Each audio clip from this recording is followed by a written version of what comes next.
literature aspect we are coming into. So I think this is the last aspect we will cover, particularly in ancient India. So we will talk about all the books, all the scholars which were asked in ancient India. Then we will end the ancient session. Then tomorrow we will continue from, we can say, the art and culture also, as well as the medieval India. We'll try to cover in both. If not possible, it should be possible, because medieval India questions are very less, but the topics are very vast. That is the one aspect. We'll come to that one. So, which of the following books of ancient India has the love story of the son of Shunga dynasty? The Shunga dynasty, we can just talk about after Mauryas, Pushyamitra Shunga. Okay, he killed Brihadrata around 185 BC. So it is, look at the chronology, Rigvedic times, later Vedic times. Then again we can talk about Buddha's time period, Maurya's time period. After post-Maurya, that is the Pushyamitra Shunga. And son of the Shunga dynasty, that is the son of the Pushyamitra Shunga was Agnimitra. That is son of the founder of Shunga dynasty. Founder of Shunga dynasty was Pushyamitra Shunga. So he was one of the officers of Brihadrata. He killed Brihadrata, he became the king. And his son was Agnimitra. He's talking about the love story of Agnimitra, which is there in which particular book? Swapna Vasavadatta, or Malvika Agnimitra, Meghaduta, and again Ratnavali. All yet to know about the name of Pushyamitra Shunga's son, that is Agnimitra. See, simple. All these things are very, very simple. Instead of terminologies, these are very, very simple. But Agnimitra, what is there? Agnimitra, it's a love story between Malavika and Agnimitra. Malvika Agnimitra.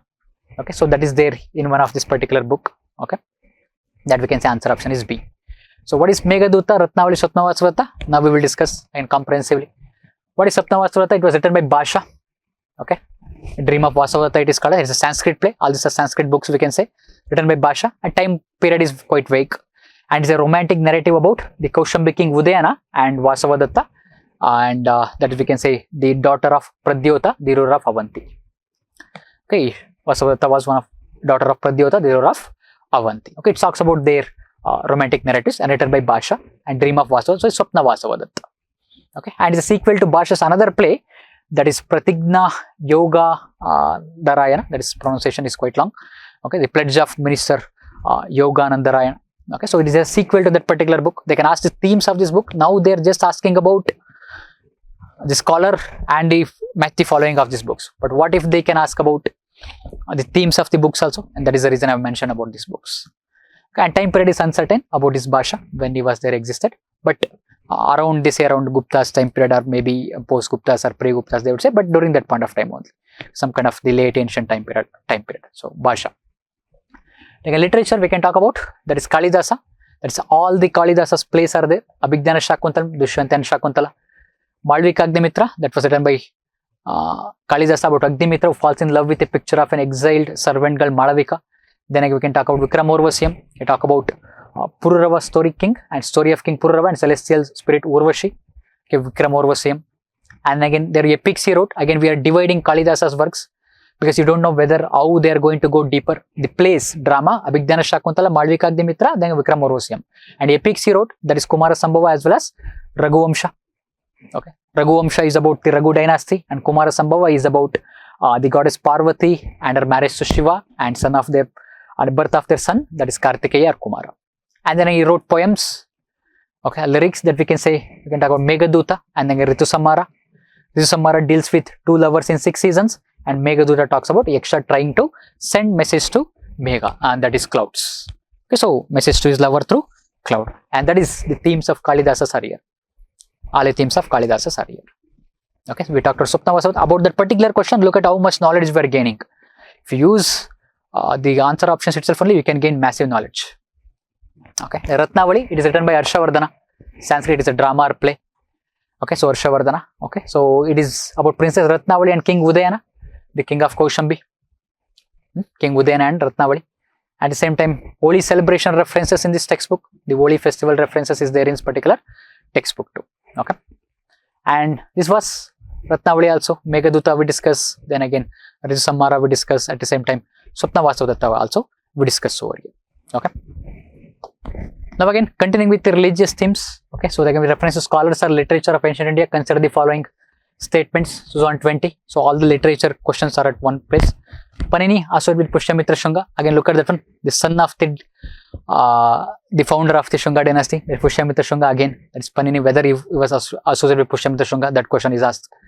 Again, look at how in a different way, one or the other way, that question is being repeated, or a theme that is being repeated. Amarasimha associated with Harshavardhana. Okay. Then again, Kalidasa associated with Chandragupta II. Okay. Amarasimha is one of the 9 jewels of Chandragupta II. Kalidasa is Chandragupta II. Okay. So this statement is wrong. Panini, he was there even before the time period of Pushyamitra Shunga. Pushyamitra Shunga was around 185 BC. That is between 200 to 100 BC. But Panini was there during 600 BC itself, 400, 600 BC itself only. Okay. So this should be the answer over here. 1 and 2, 2 and 3, 3 only, 1, 2, 3. The answer should be only one statement is right. That is 3 only. Answer is C. Now we talked about Kalidasa already. Okay. We will talk about Amarasimha as well again. Panini right now. We talked about Harshavardhana and Chandragupta II. Okay. So Chandragupta II, that is before Samudragupta, and 9 jewels. Chandragupta is famous for the 9 jewels. You can just go through that list. Okay. You can just refer to our last year videos if you know. If you want to know about all the dynasties, everything in a very chronological way. So you can go to that last year rapid revision videos. Okay. And then now coming to this one, Panini, 4th century BC, like I told you already, the father of linguistics is called as a Sanskrit grammarian, the first Sanskrit grammarian who wrote a work called as Ashtadhyayi. So he was there during 4th, see, simple chronological questions, that is was there. Okay. So you don't have to run behind certain kind of terms which is being asked. It is very, very difficult to go behind them. I keep repeating them. So go behind the basic concept, the basic understanding, the basic personalities of history. That's it. Basic personalities of history and major personalities also. Amarasimha, the 4th century CE, a Sanskrit grammarian and poet. Okay. And one of the 9 gems of Chandragupta II. Okay. He wrote Amara Kosha, and it's a lexicon of Sanskrit words in 3 books. Amara Kosha, just one book, it is called as, that is, it is compiled into one book, but it is actually 3 books over there. Okay, so that is here sometimes called as Trikandi or tripartite. Okay, the Amara Kosha is also called as Trikandi or tripartite because it is a amalgamation of 3 books. Amara Kosha. And it's also known as, that is Namalinganushasana. That is a different names are there. Okay, they can give different kind of hints. It is written by one of the 9 gems of Chandragupta. It's also called as Namalinga Anusashana. It is also called as Tripartite. It's a collection of 3 books. Identify the book, and that is Amara Kosha. Okay. And B.L. Rice, one of the scholars, and he compiled this particular text in Kannada script with the meanings in both English as well as in Kannada in 1927. They can give this kind of hints also sometimes. They can give this particular hints to identify certain textbook. Now they're asking it to textbook and match the following. Now they can ask for the textbook as well as the themes also. And certain hints can also be given.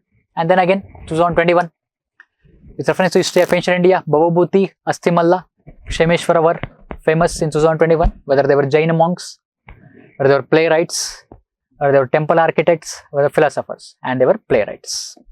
Again, literature theme at one place. We're talking about all the literature and their contribution to literature we can talk about. Okay, so that is Bhavabhuti, also called as Shrikanta as well as Nilakanta. So who was Bhavabhuti? He's a Sanskrit playwright as well as a poet. Okay, he was there during the 8th century AD, okay, not BC, that is 8th century AD, and he wrote play like Malati Madhava, story of Malati as well as Madhava and Nandana. Then again he wrote about Mahavira Charita, all these are fact depicting early life of Lord Rama. And at the same time Uttar Rama Charita, it talks about the later life of Rama. Okay, and particularly depicts the coronation of Ramas as well as abandonment of Sita and their reunion again, that is their Uttara Rama Charita. It's a 3 that is written by Bhavabhuti and is also known as poet of Karun Rasa.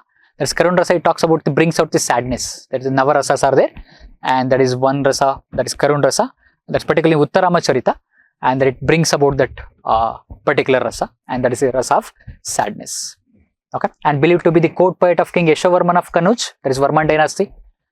The Varman dynasty, Yashovarman, believed to be, that is quite vague, and at the same time is known for his characterization, okay, vivid characterization as well as suspenseful dramas, whatever it is written, and is also sometimes compared to Kalidasa in his written style. Because Kalidasa is earlier, then Bhavabhuti is later, because Kalidasa is around 5th, 6th century, he is around 8th century, okay, Bhavabhuti, okay, and again Asthimalla, that is Kannada poet and playwright, Okay, then it is in the Hoysala Empire. Look at that one. How many questions within Hoysala's empire? At the same time, the Guptas and again the Mauryas. So how many times question surrounding around the basic topics only? He wrote 8 plays, including one major is that one. That is Vikrant Kaurava. It was written. And again Subhadra Harana. It was written. Then again Purva Purana. These are the famous plays of Kannada poet. That is Asthimalla. Okay, so you just have to know basic things about them. Just have to know the basic things about this answer options which was there. And then again, and Kshemeshwara, and again, particularly the information about this particular person is quite limited, and that is the reason I have not added. So the reason I got confused whether did I cover or not. Kshemeshwara, there is not much information is there. Okay, according to certain sources, that is he's also playwright. Okay, so which plays, which everything, it is not quite available. So that is the reason I have included only Bhavabhuti as well as Asthimalla over there. Okay, Asthimalla.